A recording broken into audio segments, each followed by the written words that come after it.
Welcome to the Databricks Skill Builder series. We're glad you're here. Hey everyone, my name is Mark and with my colleague Hema, we're going to talk about a Bring Your Own VPC workspace deployment on GCP Databricks. So before getting started, it is important to understand how the mapping of the resources actually work within Google Cloud. So when you create a Databricks account, it's going to be mapped to your Google Cloud billing account, right? So this is important because also the billing subscription from Databricks will be mapped by default to your marketplace entitlement on Google Cloud.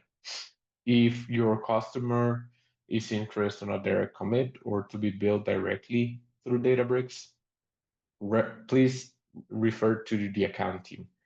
They can change the mapping of the billing subscription to be billed directly by Databricks, or they can provision a new Databricks account. So this is important just for you to be aware of it.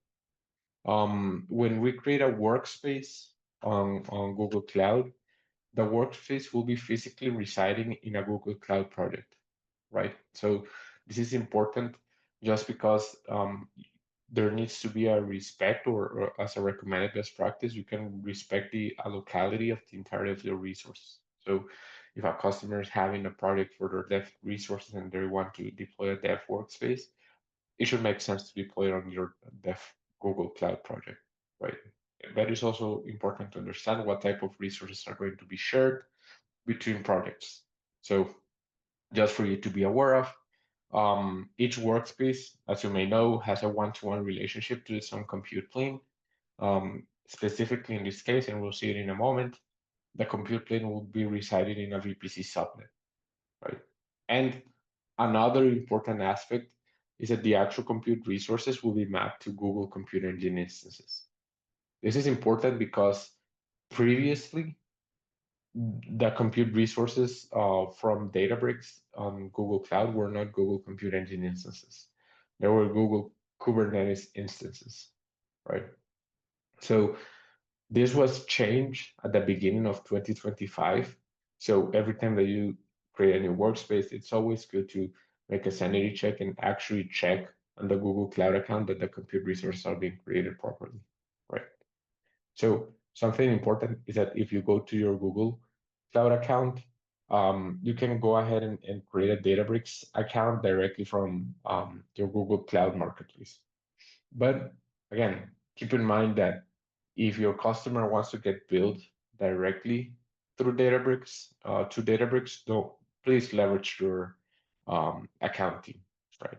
Just for you to be aware of it. Aside from this, some important requirements is that when you want to deploy Databricks Workspace, obviously you need a Databricks account admin, right? Um, you need the account admin to create the network configurations on your Databricks account and do the actual workspace deployment. Another important aspect is that the Databricks account can be on premium or enterprise tier. This is important because enterprise tier was recently introduced to GCP. So if your customer was using features that were previously only reserved to enterprise tier, there's some grandfathering um, benefits right now on Databricks on GCP. But this is just for you to be aware that the enterprise tier on Databricks on Google Cloud was recently introduced, and some customers are actually adopting it.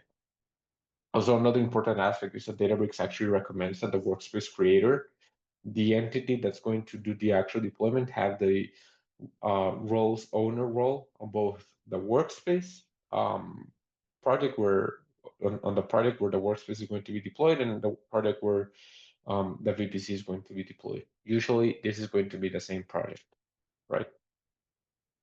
Another important aspect is that the customer needs to have Google Billing account active, right? Because this is where, by default, as we mentioned, the Databricks account will be built through. It's important to have the billing administrator roles and the viewer roles, right? This is just for the Databricks account creation, right?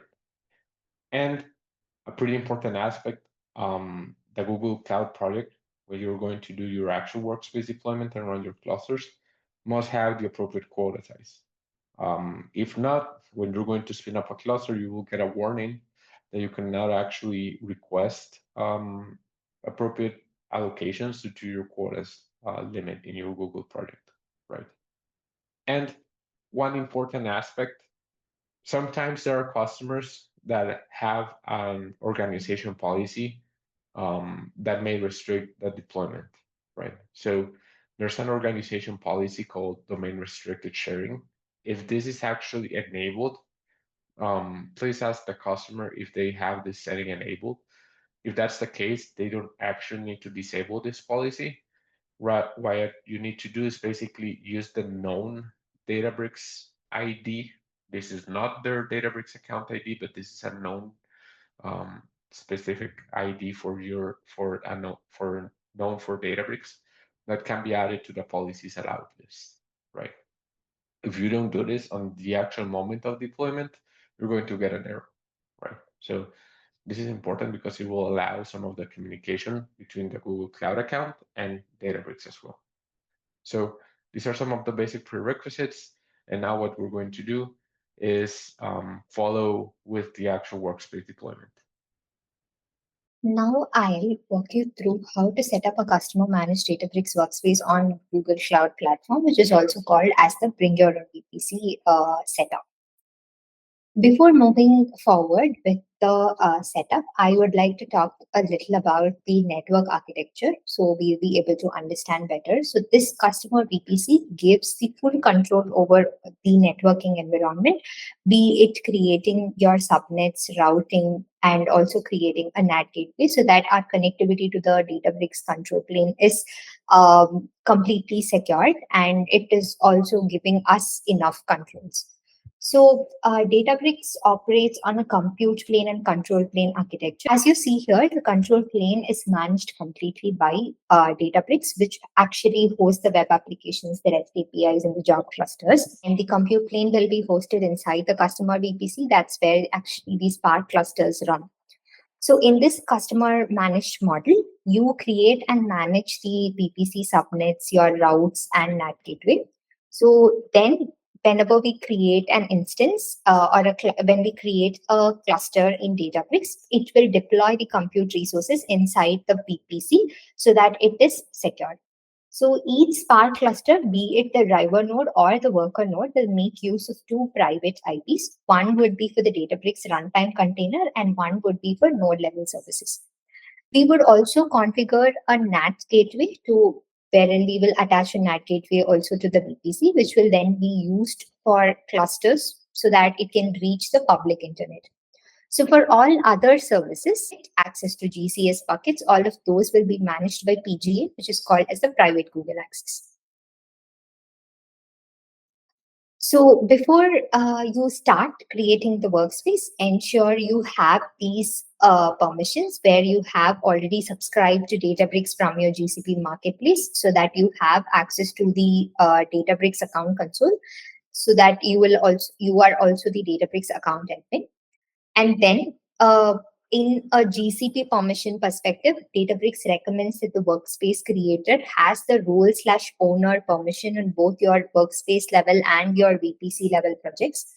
For more granular level of permissions, you can refer to this particular documentation where you will have more granular level of permissions for regarding each individual role that a particular workspace creator should possess. But on a high level recommendation, it is always better you have the role/owner permission on both the workspace and VPC projects. Now let's move forward to create our workspace. So this is going to be your GCP console where you will have the necessary permissions to create the necessary resources. First, make sure to pick the right project, so in which you are going to deploy your Databricks workspace. So this is going to be my project. Now let me search for VPC network, and you can select the first option and you can go ahead and start creating the VPC. So you can hit on create VPC network. So here is where you can provide all of your VPC and subnet level configuration. Now I am providing the name for my VPC, HP demo VPC. And so to deploy a Databricks workspace, we would need one subnet and with one primary IP range. So we are creating one subnet and select a particular region. The subnet region must match the region of your workspace so that Databricks will be able to provision your GCE instances. So make sure this subnet region matches with the region where you plan to deploy your workspace. Let me pick US Central 1. And moving on with the IP ranges. So to better determine what is going to be the sizing of your particular CIDR range, you can refer to this subnet sizing guide, wherein you will be able to understand for what CIDR range, how many nodes per workspace are allocated.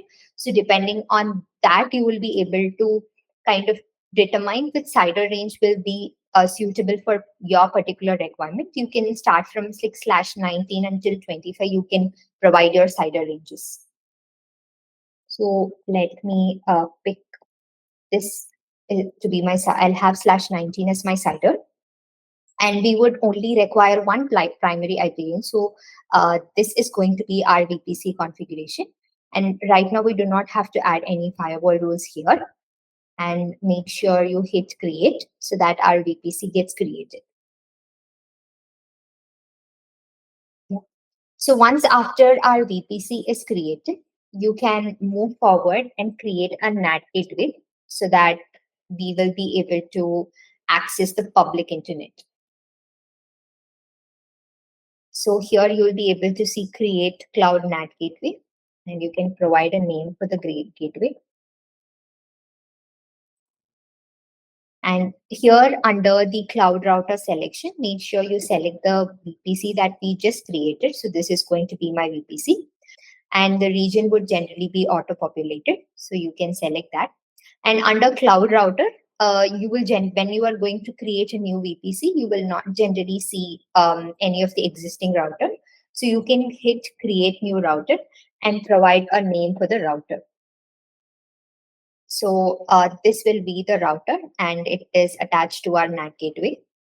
And you can hit on create. So now we have our VPC created and we also have the NAT gateway attached to the VPC. So this is going to be my VPC and I have one subnet in US Central 1 and I have my IP range defined. Now let's go ahead and start creating our resources in Databricks. So this would be the Databricks account console. So where you will be able to create workspaces, you will have multiple other options to manage users, and you will be able to see all of those billing related information. So now let's go ahead and start creating our workspace. So this is going to be the name of my workspace, and make sure the region of the workspace matches the region of the VPC in which we deploy. And here is where we will have to give the Google Cloud project ID. So you will be able to find the project ID by clicking on this project name in your GCP console. You will be able to see your project ID. You can copy paste the project ID. Make sure you have this identity federation enabled. Under advanced configuration, since this is going to be a customer managed network, you will have to select that particular option and you can go ahead and create a new network. So you will see add a network configuration. So now let me just create the network, and here I provide my GCP project ID and the name of my VPC. So this is the name of my VPC. So I make sure I copy it and paste it right. And then I want the name of my subnet. So I will also copy the name of my subnet and make sure to paste it over here. And region of the subnet should match the region that we have in our GCP project. So make sure I have this US Central 1, and the other two options, you can leave it empty. and then you can give add. So once you have added that, make sure you go here and select the network configuration that we just created, HP demo network. It is using my VPC that I just created, HP demo VPC, and then I hit save. Yep. So this is with the setup. So now that we have all of the configurations defined in Databricks, what happens behind the scenes is whenever Databricks attempts to create a workspace, it also creates 3 GCS buckets for us. One would be your root storage, other would be for your Unity catalog, and other would be for your system logs. So all of those buckets are also being created. Along with that, to provision your workspace, a service account will be created. So yeah, now looks like our workspace is up and you can see the status of the workspace is running. Now let me try to open the workspace. Yeah, so you are able to see the workspace. So this is going to be the workspace, and you see this is the workspace that we just created. And here is where you will be able to create your jobs, pipelines. You can do all of the basic ETL, like the data transformation, any kind of operations. So this is your workspace UI. Now I'll quickly try to create a compute to see if our communication between the control plane and compute plane is established right, and also our workspace level configurations are set properly.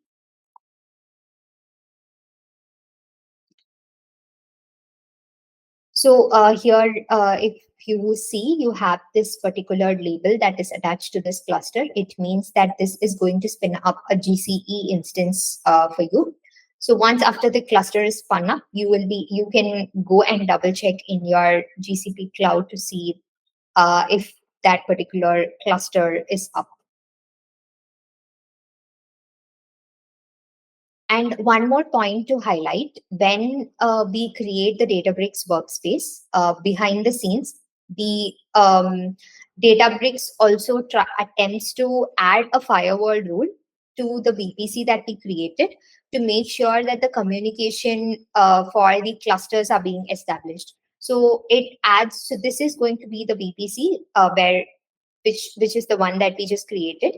So if you go to the firewall section, you will be able to see a Databricks ingress rule that is automatically added during the workspace creation. So this is something that Databricks attempts to add during the process of workspace creation. So if this particular rule is not present, then there are high chances that our GCE cluster, when we try to spin up a cluster in Databricks, so it will most likely fail, because this rule is very important for the ingress, basically the ingress traffic. So this ingress rule has to be present in your VPC. If it is not present, there are high chances that your DCE cluster might not spin up right. So make sure to double check if this ingress rule is added. If not, you can go manually add it in your VPC as well. And the IP range for the source of the ingress should be the subnet CIDR that we added when we created the subnets. So this particular firewall rule should be attached to your VPC basically. Now let's wait for the compute to come. So now if you hover over the loading symbol, you will be able to see that it is starting Spark. So we should have our cluster coming up in around 1 or 2 minutes. Yep. So we have our cluster up and running. To also make sure that if everything is working fine, you can also try to create a notebook and try to run a sample query to see if you are able to run any of the queries from the cluster that we just created.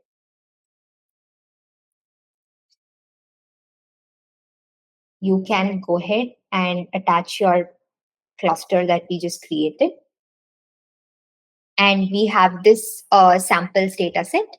So you can go ahead and try to query a sample data set. So we have the output here. This marks the end of our setup where we create a Databricks workspace inside a customer managed network. So this provides you like a full control over your network configurations, be it your subnets, your NAT gateway. If you would want to add some firewall rules, you will have control over your network. I hope this video was useful. Thank you so much.